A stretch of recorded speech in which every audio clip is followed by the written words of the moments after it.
Hello नमस्कार दोस्तों, आप सभी का एक बार फिर स्वागत है स्वामी विवेकानंद स्टडी सर्किल में। महत्वपूर्ण प्रश्न आ सकते हैं उसके बारे में चर्चा कर रहे हैं। ज़रूर इस वीडियो को देखें ताकि आपके प्रश्न जो एग्ज़ाम में आ सकते हैं उन प्रश्नों को आप तैयार कर पाएँ। और एक चीज़ और ध्यान दीजिएगा, अगर आपको प्रश्न के आंसर आ रहे हैं तो आप कमेंट में आंसर उसका ज़रूर दीजिए, और अगर नहीं आ रहा है तो आप ध्यान से समझिए ताकि आगे अगर आपके एग्ज़ाम में प्रश्न आ रहा है तो आप आसानी से कर पाएँ। तो यहीं पर आज हम लोग देख लेते हैं। देखिए, एक प्रश्न यहाँ पर दिया गया है, पहला जो है कि बंगाल, बिहार और उड़ीसा की दीवानी अंग्रेज़ों को दिए जाने का फरमान 12 अगस्त 1765 को किसने जारी किया था। इसमें थोड़ा सा समझेंगे दोस्तों। आप लोग याद कर पा रहे होंगे कि 1764 में क्या हुआ था, बक्सर का युद्ध लड़ा गया। ये भी ध्यान दीजिएगा, 22 अक्टूबर 1764 को बक्सर के युद्ध का रिजल्ट आ गया, यानी अंग्रेज उस समय विजय प्राप्त कर लिए। उसके बाद हो जाता है इलाहाबाद की संधि, और इलाहाबाद की संधि में अंग्रेज़ों को दीवानी अधिकार दे दिए जाते हैं कंपनी को, मतलब कंपनी को दे दिया जाता है दीवानी अधिकार।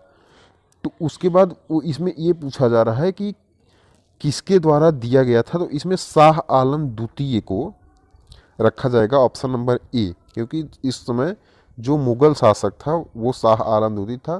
तो उस समय अंग्रेज़ों ने पराजित कर दिया और शाह आलम द्वितीय के द्वारा ये काम किया गया।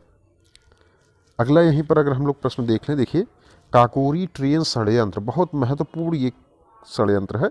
इसका नाम अब चेंज कर दिया गया है। पहले काकोरी ट्रेन डकैती के नाम से आता था प्रश्न, लेकिन अब षड्यंत्र के नाम से आता है, तो नाम भी चेंज कर दिया गया है।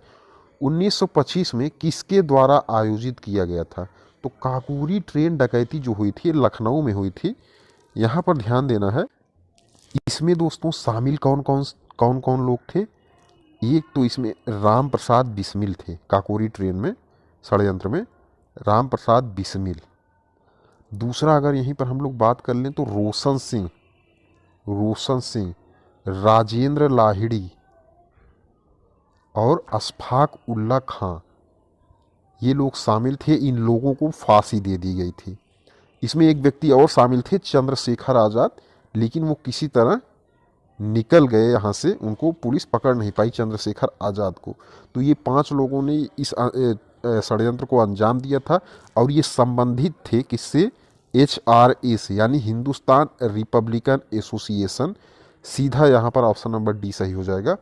इसी से संबंधित थे, हिंदुस्तान रिपब्लिकन एसोसिएशन, जिसमें 4 लोगों को फांसी दे दी गई थी, लेकिन चंद्रशेखर आज़ाद को पकड़ा नहीं जा सका, तो उनको फांसी नहीं हुई थी। अगले प्रश्न को यहीं पर देख लें अगर हम।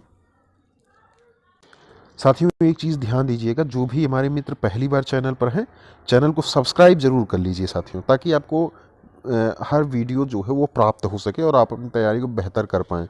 देखिए, यहीं पर अगला प्रश्न अगर हम लोग देख लें, तो निम्नलिखित में से किसने 1920 में 20 के नागपुर में भारतीय राष्ट्रीय कांग्रेस का अधिवेशन हुआ था, उसमें असहयोग आंदोलन के प्रस्ताव को प्रस्तावित किया था।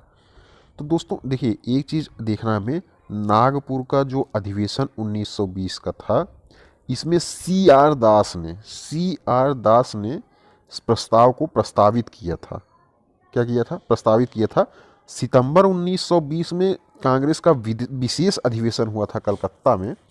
वहाँ पर गांधी जी ने क्या किया था, असहयोग का प्रस्ताव रखा था। गांधी जी ने 1920 में जो विशेष अधिवेशन हुआ था उसमें असहयोग का प्रस्ताव रखा था, और जब नागपुर का भारतीय राष्ट्रीय कांग्रेस का अधिवेशन हुआ तो उसमें असहयोग आंदोलन के प्रस्ताव को प्रस्तावित किया गया था CR दास के द्वारा। ऑप्शन नंबर ए यहाँ पर सही हो जाएगा। देखिए, अगला प्रश्न देख लेते हैं। कहा गया है 1991 की नई आर्थिक नीति की प्रमुख विशेषता है, यहाँ पर ध्यान देने योग्य है। इसमें दोस्तों अधिक बाजार अभिमुखीकरण, उदारीकरण और निजी क्षेत्र का विस्तार, ये तीनों इसकी प्रमुख विशेषता है। जो 1991 की नई आर्थिक नीति थी उसकी तीनों जो हैं मुख्य विशेषता है। तो इसमें जो सही ऑप्शन होगा, ऑप्शन नंबर डी होगा, उपयुक्त सभी। यहीं पर एक और प्रश्न देख लेते हैं कि कैबिनेट के तात्पर्य क्या है। कैबिनेट आपने सुना है, कैबिनेट का मतलब क्या होता है। इसका मतलब क्या है, यही पूछा गया। क्या शासन के सभी मंत्रीगण जो हैं वो कैबिनेट होते हैं, या फिर कैबिनेट स्तर के मंत्री जो हैं वो कैबिनेट होते हैं, या अपने सचिवों के साथ कैबिनेट स्तर के मंत्री, या फिर राज्य मंत्रीगण कैबिनेट होते हैं। इसमें पूछा गया कि कैबिनेट किसको कहते हैं। तो यहाँ पर देखिए, ध्यान दीजिएगा थोड़ा। यहाँ पर दोस्तों जो कैबिनेट का मतलब है ना, वो कैबिनेट स्तर के मंत्रियों का जो समूह है उसे कैबिनेट कहते हैं। इसमें देखिए मंत्री कितने प्रकार के होते हैं। मंत्रियों को बांटा गया है 4 प्रकार में। एक तो कैबिनेट मंत्री होते हैं, ये एक तरह से जान लीजिए उस मंत्रालय के सबसे बड़े मंत्री जो होते हैं, प्रमुख मंत्री होते हैं, वो होते हैं कैबिनेट मंत्री। अगर यहीं पर दूसरा हम लोग देख लें तो राज्य मंत्री होते हैं। राज्य मंत्री स्वतंत्र प्रभार, स्वतंत्र प्रभार। तीसरा देखें अगर यहीं पर तो वो राज्य मंत्री होते हैं, और चौथा देख लें तो वो उप मंत्री होते हैं। और ये चारों मंत्रियों को मिलाकर इसको हम लोग क्या कहते हैं, इसी को कह देते हैं मंत्री परिषद। इसको हम लोग मंत्री परिषद कहते हैं। लेकिन अगर कैबिनेट का मतलब देखना है तो वो कैबिनेट स्तर के उसमें मंत्री सिर्फ शामिल होंगे। अगला प्रश्न देख लें। यहाँ पर देखिए निम्नलिखित में से कौन सा कथन सही है। यहाँ पर देखिए कुछ परमाणु शक्ति केंद्र दिए गए हैं और उसके राज्य दिए गए हैं। तो इसमें आपको बताना है कि कौन सा कथन सही है। देखिए रावत भाटा ये परमाणु शक्ति केंद्र जो है ये है राजस्थान में। इसको लिख भी लीजिएगा ताकि आपको आगे समझ में आए। अगर नरौरा परमाणु शक्ति केंद्र की बात करें तो नरौरा है उत्तर प्रदेश में। कहाँ पर? उत्तर प्रदेश में नरौरा। और काकरा पार कहाँ पे है? ये है दोस्तों गुजरात में। कहाँ पर? गुजरात में। ये है गुजरात में। यहीं पे साथ ही साथ अगर और हम लोग देख लें तो ट्राम्बे, ट्राम्बे नोट कर लीजिएगा। ट्राम्बे, ट्राम्बे ये कहाँ पर है? ये है महाराष्ट्र में। महाराष्ट्र, ट्राम्बे परमाणु शक्ति केंद्र।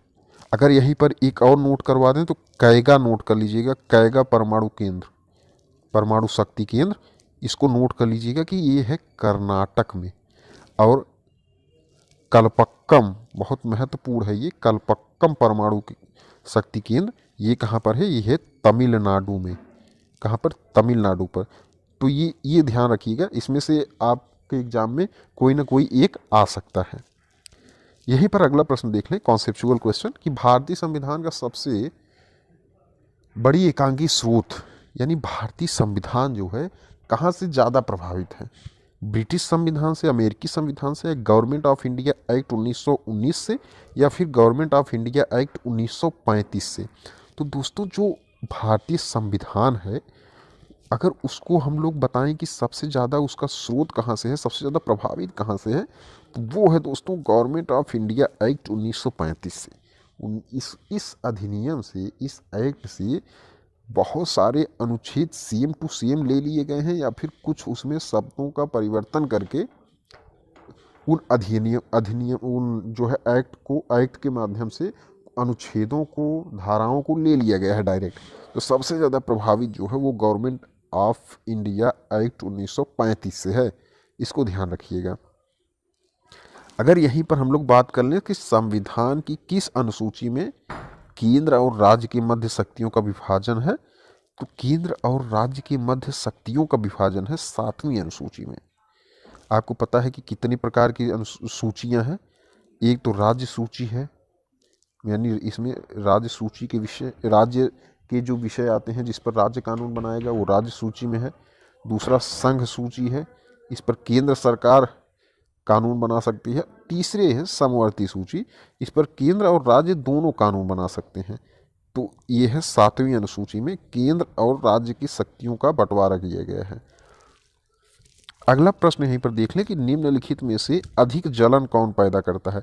अगर आप उबलती पानी में हाथ डाल दीजिए, या भाप आपको लग जाए, या गर्म हवा लग जाए, या सूर्य की किरणें, तो किससे अधिक जलन महसूस होगी, ये प्रश्न पूछा गया है। दोस्तों ये प्रश्न है गुप्त ऊष्मा से संबंधित। जिसमें गुप्त ऊष्मा ज़्यादा होगा उससे जलन ज़्यादा होगी। तो ये भाप से होता है। किससे? भाप से। उबलते पानी की अपेक्षा भाप में गुप्त ऊष्मा ज़्यादा होता है। उतना न गर्म हवा में होता है, न सूर्य की किरण में होता है। अगर हम भाप की बात करें तो भाप में 540 कैलोरी प्रति ग्राम होता है यहाँ पर गुप्त ऊष्मा। तो भाप जो है वो सही ऑप्शन यहाँ पर हो जाएगा। अगला प्रश्न यहीं पर देख लें, तो भारत सरकार द्वारा दिया जाने वाला तृतीय उच्चतम पुरस्कार कौन सा है? देखिए, पद्मश्री, पद्म विभूषण, पद्म भूषण, भारत रत्न। अगर हम लोग बात करें सर्वोच्च नागरिक पुरस्कार कौन सा है, तो वो है भारत रत्न, सबसे नंबर 1 पे आता है पहला। दूसरा अगर हम लोग यहीं पर बात कर लें तो वो है पद्म विभूषण। कौन सा? पद्म विभूषण। और तीसरा बात कर लें तो वो है पद्म भूषण। और चौथे नंबर पर है पद्म श्री। तो यहाँ पर सही ऑप्शन कौन सा होगा? सही ऑप्शन सीधे आप यहाँ पर देख लीजिए, पद्म भूषण होगा, ये सी वाला पद्म भूषण। पहले नंबर पर भारत रत्न, दूसरे नंबर पर पद्म विभूषण, तीसरे नंबर पर पद्म भूषण होगा। अगला प्रश्न यहीं पर देखें कि निम्नलिखित में से किसको भारत के पारिस्थितिकी तप्त स्थल कहा जाता है? देखिए, हॉट स्पॉट कौन सा है? तो यहाँ पर ध्यान दीजिए, ये पश्चिमी घाट जो है, जो आपने देखा होगा, ये पश्चिमी घाट, ये वाला भारत का तप्त स्थल है, हॉट स्पॉट है। तो इसमें दिए ऑप्शन में सही हो जाएगा ऑप्शन नंबर ए यहाँ पर सीधा। तो दोस्तों, आज के जो महत्वपूर्ण प्रश्न थे उसके बारे में हम लोगों ने डिस्कस किया। आप लोग देखिए आप कितने प्रश्न कर पा रहे हैं और कितने नए प्रश्न आपको प्राप्त हो रहे हैं। और जो भी हमारे मित्र पहली बार चैनल पर हैं तो चैनल को सब्सक्राइब कर दें। और एक चीज़ और, आप लोग दोस्तों जो ऑल द विज़न यहाँ पर एपिसोड चलता है उसको भी ज्वाइन करिए। उसमें हम लोग विशेष विषय पर डिस्कस करते हैं, किसी मुद्दे पर डिस्कस किया जाता है, तो उसको आप देखिए और समझिए